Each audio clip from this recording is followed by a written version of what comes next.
Sejam bem-vindos a mais um Papo Cinema. Bom, como vocês podem ver, eu não estou em casa, não estou no meu habitat natural, estou em viagem, mas eu assisti Jurassic Park Recomeço, Jurassic Park Rebirth, e eu queria muito vir aqui falar com vocês, porque eu amo muito essa franquia, eu adoro dinossauros. Uma coisa boa que eu falo com vocês, já adianto, muita gente já viu o filme, né? Ele já estreou já há alguns dias, é que ele não é o pior filme da franquia, não é o pior dos 7 filmes. Isso é uma coisa legal.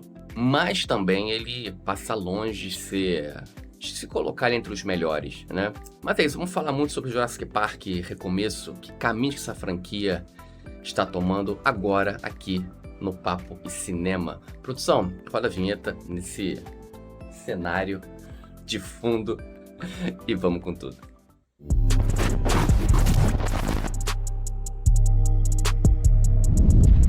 Estamos de volta para falar de Jurassic Park Recomeço. Cara, eu falei com vocês, né? Eu gosto muito dessa franquia. Eu lembro, com 13 anos, em 93, na fila do cinema para ver Jurassic Park, um absurdo, né? Revolucionou a indústria dos efeitos visuais, onde os efeitos visuais começaram realmente a fazer a diferença no cinema, baseado na obra Jurassic Park do Michael Crichton, né? O Spielberg conseguiu trazer uma coisa inimaginável, né? E o engraçado é que essa franquia, a gente vai falar do 7º filme aqui, mas que ela vai meio que se reciclando e vai meio que imitando seus filmes, né? Porque assim, o Jurassic Park 2, também dirigido pelo Spielberg, ele tem uma ideia, um argumento interessante, mas eu acho, assim, eu não gosto do filme, tá? Mas a ideia é interessante, o argumento é legal, é uma ideia fora da caixinha. O Jurassic 3 é o pior da franquia original. E aí você vai pro Jurassic World, essa franquia mais recente que leva o nome desse último filme também, o Jurassic World, não é mais Jurassic Park. O primeiro filme, ele emula o primeiro. Ele faz nitidamente uma homenagem ao primeiro filme, que é um filme ok, um filme legal, divertido e tal.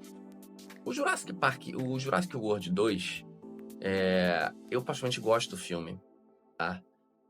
Tem uma pegada diferente também, muito parecido com o segundo filme, com o Jurassic Park 2. Muita gente não gosta. E esse último, o Jurassic World Extinction, é o disparado pior dos 6 filmes. O pior dos 6, assim como o terceiro é o pior da franquia clássica.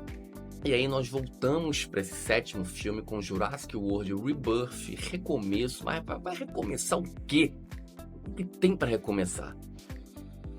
Cara, o argumento usado não é ruim, tá? É interessante, o argumento é legal. A linha de pensamento, tá? Você traz 3 atores que são muito famosos, são muito bons, tá? Scarlett Johansson, Jonathan Bailey, Mahershala Ali. São atores que sustentam os papéis, são atores que têm o que dar na tela, tá? Têm o que oferecer para a trama. Só que o problema é que o roteiro do David Koepp, que é o roteirista original do Jurassic Park, cara, parece que ele tá de sacanagem. Parece que ele tá brincando com o espectador. Mas uma coisa interessante, né? Como é que essa franquia ela é forte, né? Chegamos ao 7º filme, a bilheteria desse último já passando os 300 milhões na bilheteria mundial, ou seja, dinossauros fazem dinheiro, dinossauros levam o público ao cinema, independente da crítica meter o pau no filme e tal, mas é uma franquia que dá dinheiro, cara, e enfim, a continuação desse universo para o 8º filme já é praticamente certa. Bom, e aqui em Jurassic World Rebirth, como eu falei com vocês, a linha de raciocínio para começar o filme, a ideia da história é legal, tá? O filme se passa 5 anos depois do último filme, onde os dinossauros eles vivem, eles coexistem ao lado dos seres humanos, mas o clima na Terra, né, e a convivência na sociedade dos dinossauros com os humanos não fizeram bem para os dinossauros, né? O clima na Terra mudando bastante, fizeram com que eles adoecessem muito, essa convivência, essa coexistência na sociedade, né, no meio urbano não deu certo. E muitos morreram, muitos adoeceram e eles foram realocados a ilhas, né, na linha do Equador, onde o clima nas florestas se parece muito com seu habitat natural desde o início da sua criação. É um argumento legal. Bom, e aí quando o magnata da indústria farmacêutica, vivido pelo Rupert Friend, ele contrata a Scarlett Johansson e sua trupe, onde ele precisa de 3 amostras, tá, do DNA de 3 tipos de dinossauros, onde eles residem numa ilha distante, numa ilha esquecida, onde foi base de experimentos, tá, mutantes desses dinossauros que foram realmente esquecidos lá, dinossauros que não deram certos, híbridos. A aventura de Jurassic World Rebirth começa. E aí eu volto a falar com vocês, né? A ideia não é ruim, tá? Você trazer dinossauros diferentes, até para dar uma revitalizada na ideia da franquia. Ok, tá certo, eu entendi. Um filme já de largada tem um prólogo, tem um início, que é onde mostra o que aconteceu nessa ilha, o que aconteceu nessa base de experimentos, né, com dinossauros híbridos, e o que deu errado, por que deu errado, porque ela foi desativada. Cara, e assim, é ridículo. O roteiro do David Koepp começa de uma forma estapafúrdia, é boboca. A ideia de como que tudo deu errado na ilha, você fala, não é possível que alguém em sã consciência, que ganhou muito bem para escrever esse roteiro, pegue uma história que uma criança no maternal escreveu. Já começa por aí. A ideia é ridícula. Não vou dizer o que acontece, mas já vão com essa premissa, já vão com essa ideia na cabeça. A resolução da merda. Coloca um pi aí, editor. Pi! Foda-se.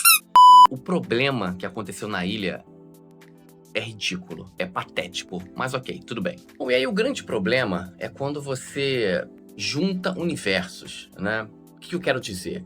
A embarcação com o grupo da Scarlett Johansson indo para a ilha tem uma sequência legal com um dinossauro marítimo, a ideia é interessante, a cena é bacana, funciona. Mas aí, o roteiro do David Koepp, ele quer inserir na trama. Agora, por que ele fez isso? Por que ele faz isso? Por que autorizaram ele a fazer isso? Porque assim, você tem um núcleo já interessante, 3 atores famosos que sustentam o filme com uma história legal, a história funciona, né? Indo pra essa ilha, buscando essas amostras de DNA e tal. Cara, por que você tem que... Aí do nada o filme insere uma família que está velejando. O seu pai, a sua filha adolescente, com o seu namorado despirocado e uma filhinha pequena. Estão velejando no meio daquela parte, no meio daquele oceano, muito próximo dessas ilhas, e não tem uma fiscalização. Não tem. Ilhas que são próximas, né, que habitam dinossauros, e eles estão ali, velejando, comemorando. E aí, esse núcleo se junta e todos vão parar na ilha, naufragados. E cada um segue caminhos paralelos, perdidos na ilha. Essa família e o grupo da Scarlett Johansson tentando pegar essas amostras de DNA. O filme acontece nesse sentido, nessa ideia. E assim, a pior coisa disparado do filme é ter inserido esse grupo que não faz o menor sentido pro filme, não ajuda na trama, só atrapalha. Bom, falando um pouquinho da direção, quem tá à frente do Gareth Evans é um diretor que eu até gosto, ele dirige bem cenas de ação, tá? É um diretor que fez o Rogue One, o Star Wars Rogue One, que é a melhor coisa que o cinema de Star Wars apresentou nos últimos tempos, tá? Mas aqui, o que eu vejo na direção do Gareth Evans? Ele esquece da sua identidade e ele faz homenagens claríssimas. Eu não sei se ele estava muito emocionado, porque o Spielberg é o produtor executivo do filme, né? Tá em contato com o Steven Spielberg, seu ídolo, talvez. Quer dizer, quem não é fã do Spielberg. Então, acho que essa emoção do diretor fez com que ele escolhesse tributos para homenagear a filmografia do Spielberg. Assim, a cena da embarcação chegando na ilha com a Scarlett Johansson, Mahershala Ali. Cara, assim, os ângulos e a homenagem a Tubarão do Spielberg, né, que esse ano completou 50 anos, né? É muito clara. Os ângulos são iguais, as tomadas são iguais, tá? A mise-en-scène da cena é muito parecida. Então, assim, ele já tem essa homenagem. Outra cena muito parecida também, que é nitidamente um tributo a Indiana Jones, né? A cena do pterodáctilo, tá? Quando vocês verem a cena, tá? Deles lá em cima, tentando achar a amostra desse dinossauro que voa, do pterodáctilo. Cara, o ovo do dinossauro, se não é uma homenagem clara àquelas pedras, tá? Indiana Jones, o Tempo da Perdição, cara, é nítido, é óbvio. E uma coisa também que eu queria falar sobre a direção, ele tenta emular momentos de Jurassic Park. Eu falei com vocês, né? Vários filmes tentam emular a essência do original.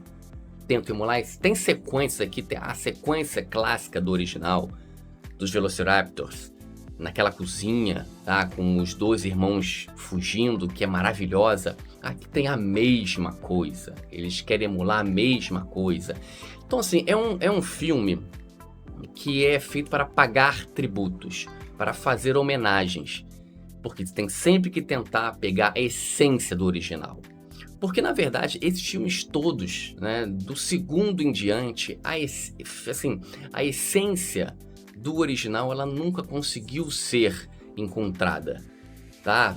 Tirando o primeiro filme, nenhum filme chega perto da genialidade do original. Todos os seis não chegam nem perto, não conseguem, mas todos tentam buscar incessantemente. Bom, vamos tentar encerrar. O que acontece aqui é um filme sem alma, né? Jurassic Park Rebirth é um filme que tenta emular momentos onde eles usam a bengala da trilha do John Williams para lembrar assim, gente, vocês estão em Jurassic Park, tá? Mas que assim, os dinossauros híbridos, os novos, não funcionam, não tem carisma, não contribuem muito para a trama andar. Essa família que foi introduzida junto com o núcleo da Scarlett Johansson é péssima, não ajuda também. O roteiro é infantil, é infantiloide, é bobo, do David Koepp. Então eu vou fechar a direção de homenagens, né, do Gareth Evans. Então eu vou fechar Jurassic World Rebirth, o 7º filme da franquia. Cara, é muito filme. Ninguém chega nem perto, nenhum deles chega nem perto do original. Vou fechar com nota 4. Vou dar uma nota 4.